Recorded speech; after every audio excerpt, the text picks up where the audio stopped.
no Entrevista NF desta sexta-feira, nós vamos conversar com o Marcelo Rezende, ele que é mestre em saúde pública e psicólogo do trabalho da Fiocruz.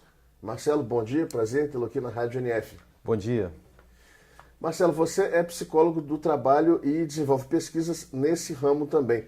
Você pesquisa especificamente a situação de petroleiros ou a sua pesquisa é mais abrangente? É mais abrangente, eu procuro estabelecer essa relação saúde mental e trabalho Na verdade, eu estudo assim, para qualquer categoria de trabalhadores. Eu já estudei especificamente telemarketing, pessoal que trabalha com telemarketing, professores e profissionais de escola pública, como merendeiras, serventes.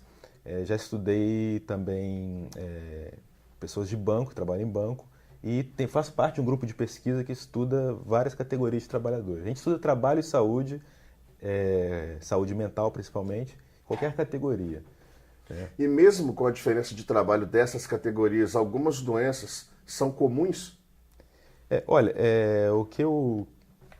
Sim, são comuns, assim, no geral, assim, é o que a OMS diz, né, que, no geral, os trabalhadores, o motivo de maior afastamento, por exemplo, afastamento incapacitante de longo tempo, por exemplo, é depressões graves, né? Então, isso, por exemplo, a depressão é algo comum, né, de afastamento, né, na categoria de trabalhadores em geral, e são dados da OMS, né? Claro que isso vai diferenciar dependendo do tipo de trabalho, né, o que afasta mais, mas transtornos mentais têm afastado bastante. E muito a questão da depressão. Depressão é a principal.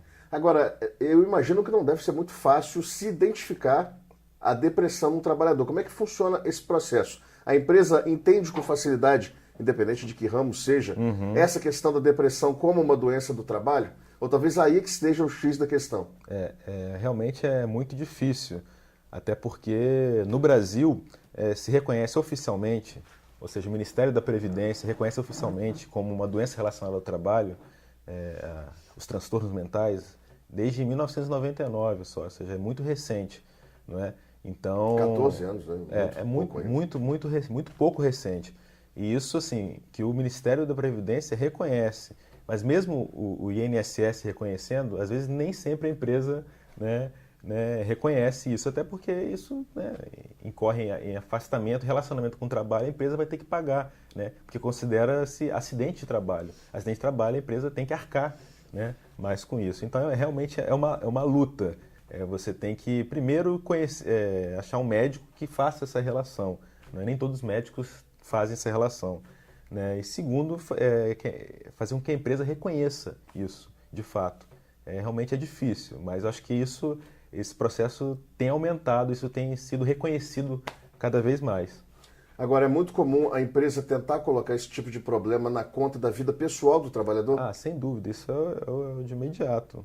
É o de imediato, difícil realmente. Até porque, eu até falei ali na palestra, de fato, não tem uma relação de causa e efeito direta, né? Mas, assim, o trabalho, ele contribui sim, dependendo do trabalho, ele contribui. Então, você reconhecer essa contribuição do trabalho, que se alia a outros fatores, né?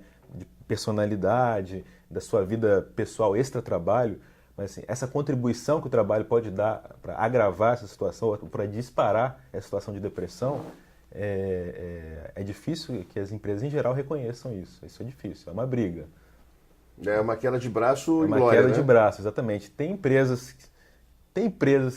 que até reconhecem mais, outras menos, depende realmente, depende de quem está na direção da empresa, depende dos profissionais também de saúde dessa empresa, depende de muitos fatores mesmo.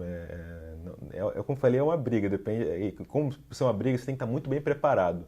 Principalmente os profissionais de saúde, que vão justificar esse afastamento, esse nexo, né? Eles têm que estar muito bem preparados, muito bem formados para enfrentar realmente o oposto, né? O contraditório da empresa.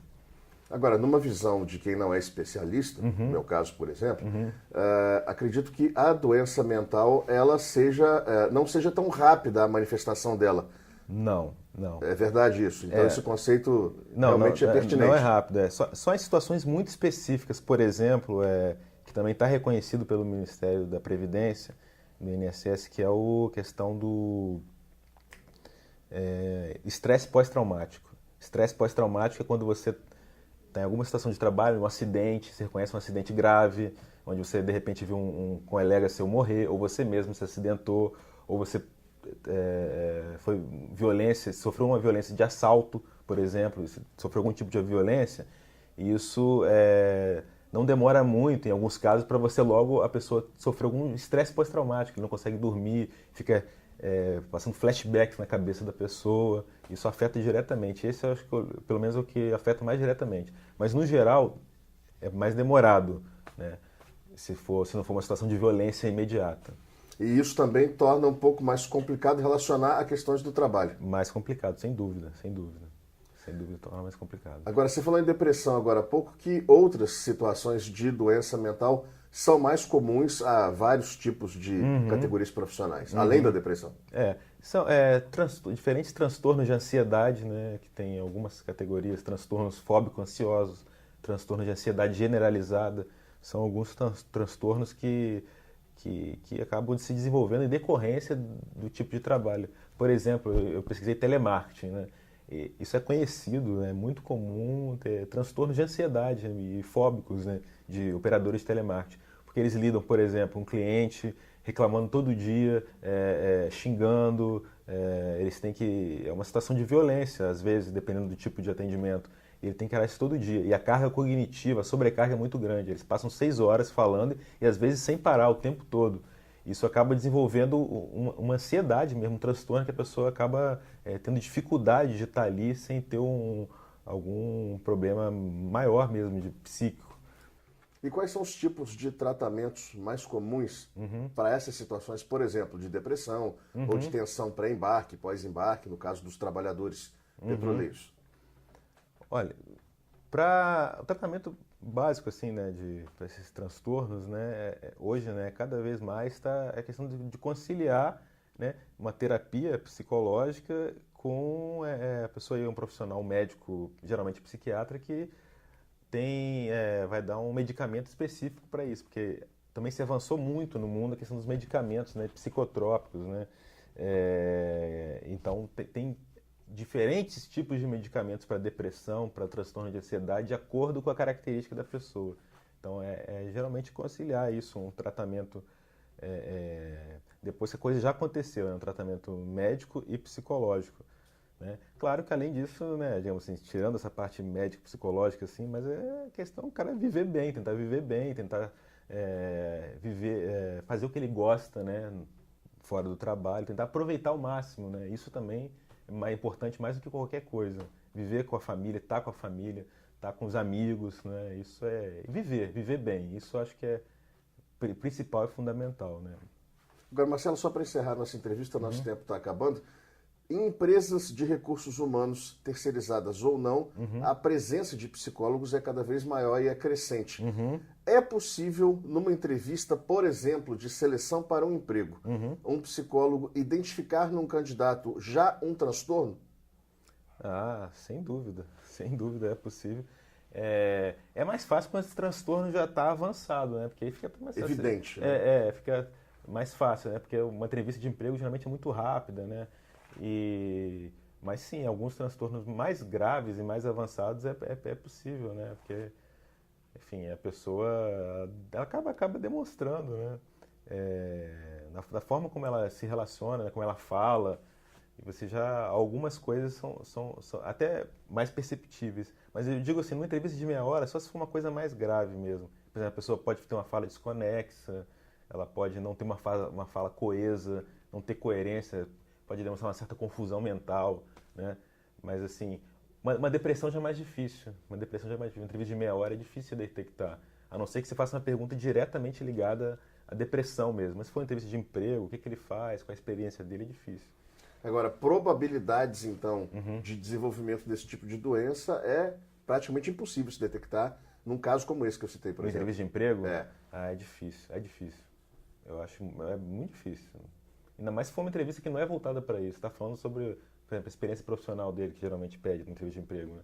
Ele vai falar da experiência profissional dele. Agora, se você começar a investigar a vida pessoal dele e ele falar, né, e aí você pode até desconfiar.